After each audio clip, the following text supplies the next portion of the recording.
নবনীতার গান গল্প চ্যানেলের সকল বন্ধুদের স্বাগত জানাই। আজ আমি শোনাব মানিক বন্দ্যোপাধ্যায়ের লেখা একটি গল্প, নাম ঘর ও ঘরামি। সারা রাত বৃষ্টি পড়িয়াছে, কখনো টিপি টিপি, কখনো ঝমঝম। ভোরে দেখা গেল আকাশে মেঘের চিহ্ন নাই। অন্যদিন রোদ উঠিলে পৃথিবীকে কেমন দেখায় আজ যেন মনে পড়িতে চায় না। আজ চারিদিকে হাসির ছড়াছড়ি। সমতল মাটির উপর যা কিছু মাথা উঁচু করিয়া আছে, ঝোপ ঝাড় আর বড় বড় গাছ, লাউ কুমড়ার মাচা আর শন ও খড়ের ঘর, সব কিছুর গায়ে ঝরি ঝরি অবস্থায় অসংখ্য জলবিন্দুতে অস্থায়ী ঝিকিমিকি। একটি ফোঁটা ঝরিয়া গেলেই চুয়াইয়া চুয়াইয়া আরেকটি সেখানে ঝুলিয়া পড়িতেছে। চারিদিকে টুপটাপ শব্দ। কেবল মাঝে মাঝে বাতাস সাড়া দিয়া গেলে ঘরের পিছনের প্রকাণ্ড তেঁতুল গাছটির নিচে ঝড়ঝড় করিয়া এক পশলা বৃষ্টি হইয়া যাইতেছে। ঘরের মধ্যে এখন আর জল পড়ে না। রাত্রে পড়িয়াছিল, মাঝরাতে শুরু করিয়া ভোর হওয়ার আগে পর্যন্ত। বৃষ্টির দেবতার মুয়ে আগুন, এমন শত্রুতা তিনি ভামিনীর সঙ্গে করেন। বাতিতে তেল ছিল, দেশলাইয়ে কাঠি ছিল না। অন্ধকারে আন্দাজে কি ঠাহর হয় ঘরের কোনখানে জল পড়িতেছে না। পিঠ পাতিয়া পরীক্ষা করিয়া কত কষ্টে শুকনো কোনাটি বাহির করিয়াছে। তারপর হাতড়াইয়া হাতড়াইয়া সেখানে জিনিসপত্র জড়ো করা। বঁটিতে পায়ে একটু কাটিয়া গিয়াছে, গলাটা কাটিল না কেন? একেবারে দুফাক। আজ হোক কাল হোক ও বঁটি দিয়া নিজের গলা তো কাটিতে হইবেই। রাত্রে হোঁচট খাইয়া পড়িয়া সে হাঙ্গামা না হয় চুকিয়া যাইত। কামিনী বলিল, বালাই ষাট, অমন কথা কইতে নেই দিদি সকালবেলা, তা ঘরটা ছেয়ে নিলে হতো। কে ছাইবে? ও মা, কি গো, 10 গায়ের ঘর ছাইছে যে ঘরের মানুষ তোমার? পরাশর তাড়াতাড়ি বলিল, ছাইব, এবারে ছাইব। প্রথম বর্ষা নামলো, কে জানে শালা ঘরের চালা জল ধরে না। হ্যাঁ বটে, তুমি জানতে না? না, আর বাদলায় জল পড়েনি ঘরে? তা পড়িয়াছিল, মোটে 2-4 ফোঁটা জল পড়িয়াছিল। তাই পরাশর তেমন ব্যস্ত হয় নাই। যা দাম খড়ের, এবার নিশ্চয় ঘরের চাল মেরামত করিবে 2-4 দিনের মধ্যেই। কামিনীর স্বামী জগৎ হাসিতে আরম্ভ করিলে ভামিনীর অন্ধকার ক্লিষ্ট মুখেও হাসি ফুটিয়া ওঠে। কামিনী মাথাটা একটু কাত করিয়া তার দিকে চাহিয়া থাকে। তার চোখে মুখে প্রশ্রয় ও সহানুভূতি। বিশ্বনিন্দিত দুরন্ত অকেজো ছেলের দিকে চাহিয়া মা যেন ভাবিতেছে, তোর মতো কে আছে সংসারে। ভামিনী জগৎকে বলে, দেখছ তো, শুনছ তো?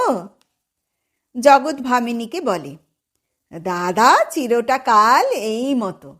আর তা যদি বলো তো তোমার এই বুনটিও কম লয়। মন খালি ফুরুত ফুরুত উড়ছে পাখির লাগান। কাজ যদি করবে তো একদম লণ্ডভণ্ড কাণ্ড, নয়তো কিসের সংসার কিসের কি। হেথা যাচ্ছেন হোথা যাচ্ছেন, বসে বসে গান গাচ্ছেন। ছেলেটা ভুয়ে পড়ে কেঁদে সারা, একবারটি কোলে নিতেই কষ্ট। জগৎ ধীরে ধীরে কথা বলে, তার আফসোসও যেন ধৈর্য দিয়া করা। কুটুম বাড়ি যাবার মেরজাইটি গায়ে দিয়াছে, তাতে তাকে দেখাইতেছে সংসার ধর্মের ব্যবস্থাপকের মতো। জগতের কথা শুনিতে শুনিতে তীব্র ঈর্ষা আর ভৎসনার দৃষ্টিতে ভামিনী বারবার কামিনীর দিকে তাকাইয়া থাকে।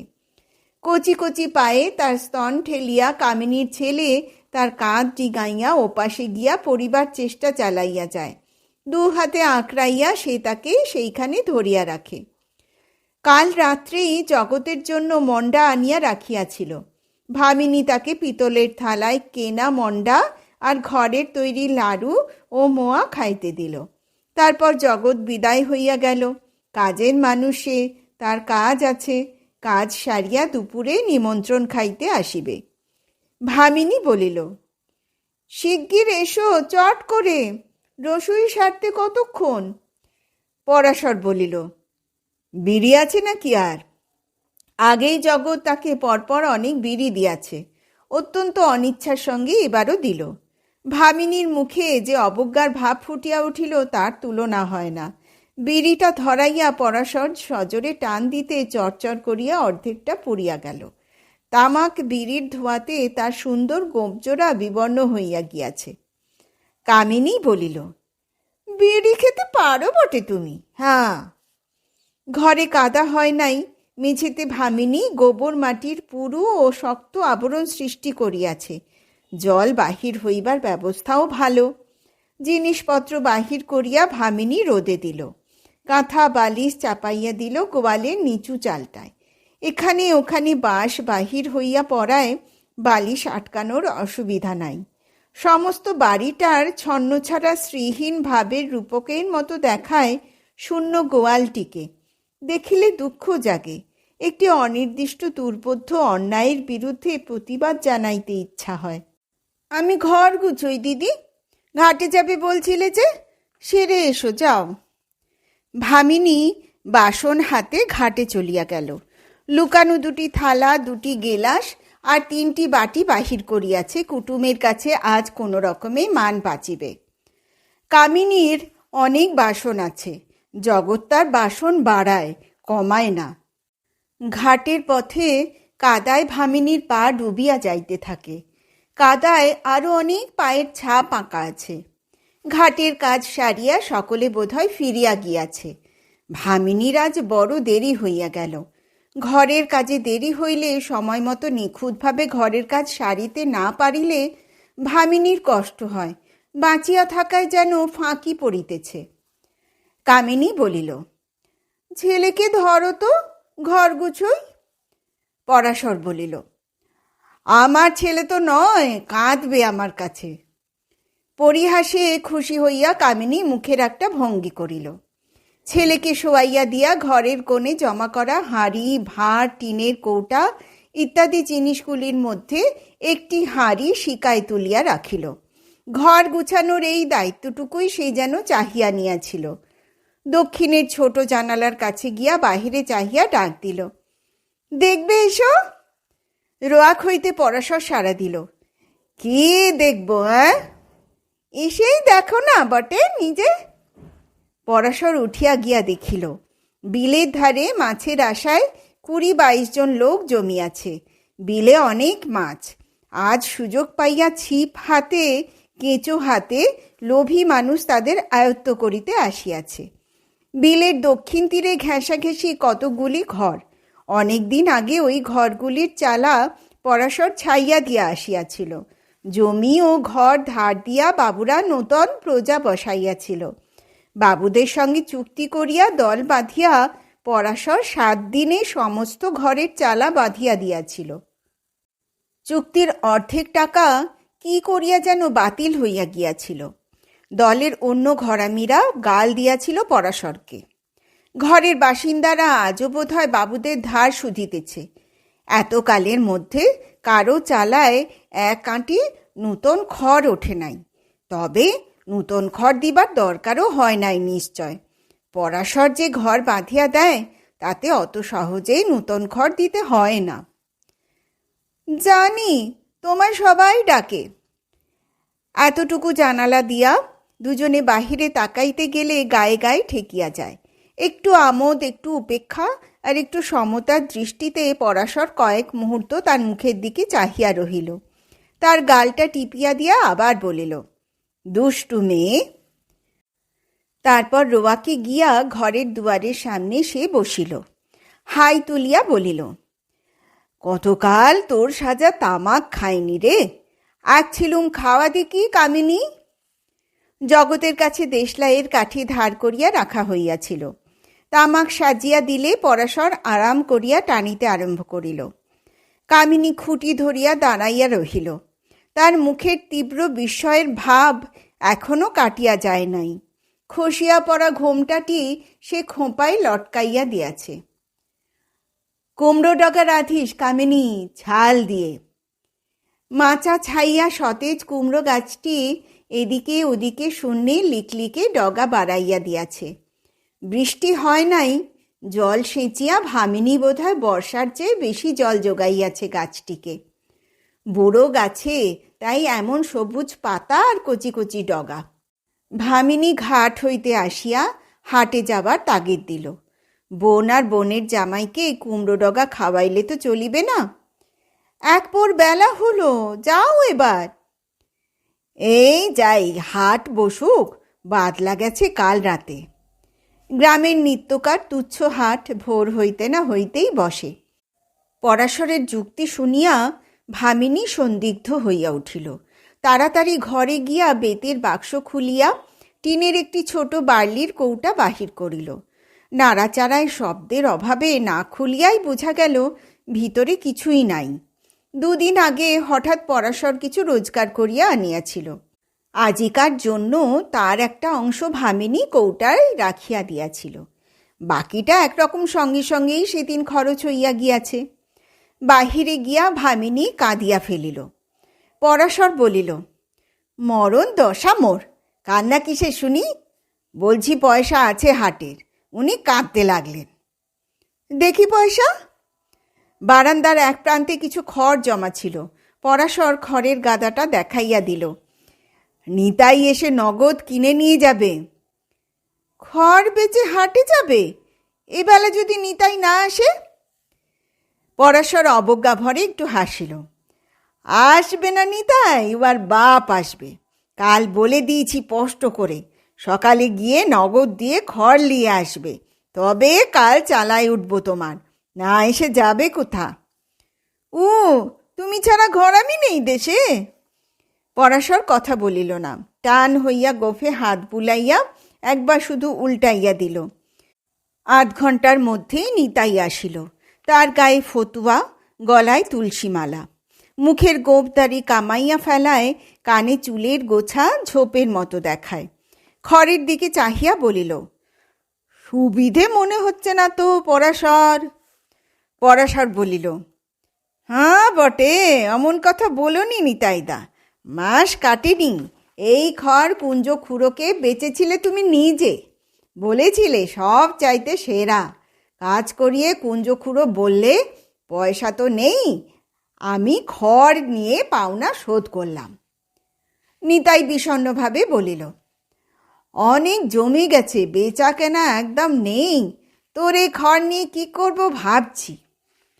আমায় বেচে দেবে দুদিন বাদে। ঘর কাল ভেসে গেছে নিতাইদা, চালায় খড় না চাপালে নয়। গাড়িতে খড় চাপানো হয়। নিতাই ঘন ঘন পরাশরের দিকে তাকায়। পরাশরকে অবশ্য কাল কাজ আরম্ভ করিবার তাগিদ দিতেও মনে থাকে না। একটা বিড়ি বাহির করিয়া বলে, লে খা। পরাশর হাত জোর করিয়া বলে, তা মুখের পর বিড়ি রোচে না নিতাইদা। খড়ের দাম দিয়া নিতাই চলিয়া যায়। 5 দিনের মজুরির বদলে খড় পাইয়াছিল, খড়ের বদলে পাইয়াছে পয়সা। পরাশর যেন রাজা হইয়া গিয়াছে। গামছা কাঁধে ফেলিয়া সে উঠিয়া দাঁড়াইল। বলো, এবার কি আনবো হাট থেকে? তোর জন্য কি আনবো কামিনী? এতক্ষণ পরে ভামিনীর মুখে আজ প্রথম হাসি ফুটিল। এখনো খুকি আছে নাকি কামিনী? এমন করে শুধোচ্ছ? মাছ এনো বেশি করে উয়ার জন্য। ছুরি মাছ পেলে কিছু চায় না, যাবে আর আসবে, বুঝলে? সত্যই অনেক বেলা হইয়া গিয়াছে। ঘরের চালায় রোদে পুড়িয়া পুড়িয়া কাজ করিয়া রোদের ঝাঁঝ আর পরাশর তেমন টের পায় না। ভিজা পৃথিবী ধীরে ধীরে গরম হইয়া ভ্যাপসা গরম উঠিতে থাকিলে সে বড় অস্বস্তি বোধ করে। বাড়ির সামনে আমবাগানের সোজা রাস্তায় জল জমিয়াছে। গাছের ছায়ায় ঝোপ জঙ্গলের আগাছেগুলি এখনো শাখা ও পাতায় জল ধরিয়া রাখিয়াছে। বাগানের মধ্যে পরাশর খানিকটা আগাইয়া গিয়াছে। ছপ ছপ করিয়া ছুটিতে ছুটিতে কামিনী আসিয়া তার নাগাল ধরিল। আমার জন্য এনো একটা জিনিস। কি জিনিস? কি আনিতে বলিবে কামিনী বোধহয় ঠিক করিয়া আসে নাই, তাই ছুটিয়া আসিয়া হাঁপ ধরিয়া যাওয়ার ছলে কবার সে হাঁপাইল, অকারণে একটু হাসিল। এগিয়ে আলতা এনো একটা, তরল আলতা। 2 হাতে কামিনী হাঁটুর কাছে শাড়ি তুলিয়া ধরিয়া আছে। হাঁটুর অনেক নিচে গোড়ালি ডুবানো জল। একটা পা একটু উঁচু করিয়া সে পরাশরকে দেখাইল। ননদ তাড়াতাড়ি পরিয়ে দিলে, বললে কুটুম বাড়ি যাবি বউ, আলতা পরে যা, জল কাদায় ধুয়ে গেছে দেখো, আলতা পরে না গেলে ননদ বলবে কেমন ধারা বোন তোর বউ, পায়ে দুপোচ আলতা দিলে না। ঘরের জানলার কাছে পরাশর পিছনে ছিল। কামিনী তার মুখ দেখিতে পায় নাই। এখানে তার মুখের একটু আমোদ, একটু উপেক্ষা আর একটু মমতাও চোখে পড়িতে কোনো বাধা ছিল না।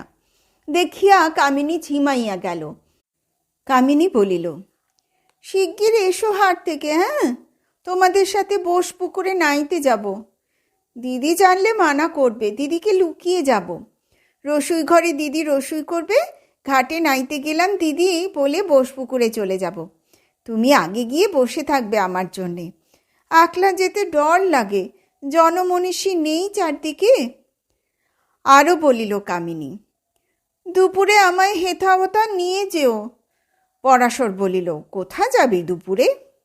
যেথা যেথা নিয়ে যেতে আগে সেইখানে। হাটে গিয়া আগে পরাশর মাছ কিনিল। এত এত সওদা কিনিতে লাগিল যেন ঘরে তার মোটে দুজন অতিথি আসে নাই। তরল আলতার কথা মনে পড়িলে দেখা গেল পয়সা শেষ হইয়া গিয়াছে। ছোট মণিহারি দোকানটির মালিক ভূধর বলিল, ধার তোমায় দিতে পারবো না, নেবার বেলায় নিতে জানো, দেবার বেলায় আজ নয় কাল, তোমায় জানা আছে বাপু। তখন সেখানে আবির্ভাব ঘটিল বাবুদের গোমস্তা নগেনের। গোমস্তাগিরিতে প্রাচীন হইয়াছে, এখন আর রাগিলেও রাগ করে না এবং রাগ না করিয়াও রাগ দেখাইতে জানে।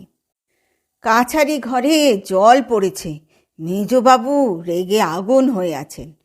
তোর মতলবটা শুনি, ভোর থেকে দুবার ডাকতে যাওয়া হলো, তুই তো এলি না। ঘরে আমার কুটুম এসেছে। তোর ঘরে কুটুম এসেছে? মেজবাবু এদিকে আমায় বড় কুটুম বলে খাতির করছে। ওসব কথা রাখ। নগেন একটু থামে, ইতস্তত করে। নগদ পাবি। কাজের শেষে নগদ নয়, শুধু এক শিশি তরল আলতার দামটা পরাশরের আগাম চাই। শুনিয়া নগেন কৌতুক বোধ করে। আজও তোর বউ তরল আলতার বায়না ধরে? দাও ভূধর, এক শিশি তরল আলতা দাও ওকে। পাগলা দিনুকে দিয়া পরাশর হাট আর আলতা শিশি ঘরে পাঠাইয়া দিল। বাবুদের কাছারি ঘরের চালায় সে এদিকে কাজ করিতে লাগিল। ওদিকে অন্ন ব্যঞ্জন রান্না করিয়া ঘরের ছায়ায় জগৎকে ভামিনী খাওয়াইতে বসাইল। ভোরে ডাকিতে গেলে আসে নাই, অনেক বেলায় কাজে লাগিয়াছে, বাড়িতে খাইতে গিয়া সময় নষ্ট করিলে চলিবে না। তা হইলে পুরা মজুরি পরাশর পাইবে না। তা হোক, তার জন্য ও বেলা সব তোলা থাকিবে। ঘাটে স্নান করিয়া পেট ভরিয়া মাছ খাইয়া কামিনী ছেলেকে পাশে নিয়া একটু শুইয়াছে। কখন ঘুম আসিয়া গেল কে জানে। গড়াইয়া গড়াইয়া বেলা পড়িয়া আসিল। ঘুম ভাঙিয়া আলস্যে হাই উঠিতে লাগিল। সূর্য পশ্চিমে হেলিয়া পড়িলে কোথা হইতে কালো মেঘ আসিয়া আকাশ ছাইয়া ফেলিতে শুরু করিল। কাল রাত্রির বৃষ্টি তবে শুধু বর্ষার জানান দেওয়া নয়, বর্ষা একেবারে আসিয়া পড়িয়াছে। ভামিনী তাড়াতাড়ি শিশি খুলিয়া কামিনীর পায়ে আলতা পরাইয়া দিল। বারবার আকাশের দিকে চাহিতে চাহিতে কামিনীও তাড়াতাড়ি জগতের সঙ্গে গরুর গাড়িতে উঠিয়া পড়িল। তারও অনেক পরে কাছারি ঘরের চাল হইতে পরাশর নামিয়া আসিল। যত বৃষ্টি পড়ুক আজ আর বাবুদের কাছারি ঘরে এক ফোঁটাও জল পড়িবে না। কালো কালো মেঘে ঢাকা আকাশের দিকে চাহিয়া পরাশর গভীর তৃপ্তি ও গর্ব অনুভব করিতে লাগিল।